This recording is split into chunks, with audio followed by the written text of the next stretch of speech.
Bugun yurtdoshlarimizdan til o'rganish bo'yicha qanday muammolar qiynayapti? Ular qaysi yo'llardan foydalanishni afzal deb bilishmoqda? Bular haqida batafsil ularning o'zidan eshitamiz. So'z yodladingizmi? So'z tarjimalarini ko'rdingiz?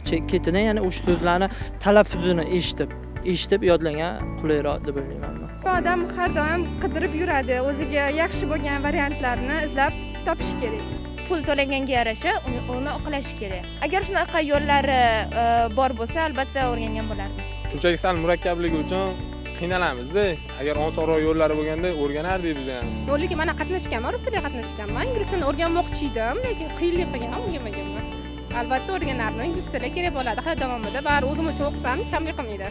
Mana yurtdoshlarimiz fikrlarini eshitdik. Bu borada ularga qanday yordam yoki tavsiyalarni bera olasiz? Buning yo'li juda oson.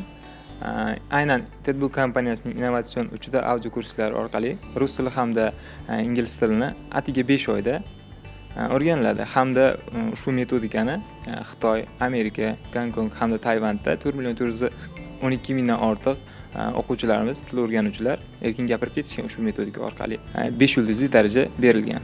Ushbu metodika Xitoy hamda Amerika Qo'shma Shtatlari ta'lim texnologiyasi asosida yaratilgan. O'rganish jarayoni juda oddiy. Shunchaki eshitish orqali o'rganiladi. Kitobda hamma qo'llanmalar ko'rsatib o'tilgan va www.tedbook.uz sayti orqali ham to'liq ma'lumot olishlari mumkin yurtdoshlarimiz.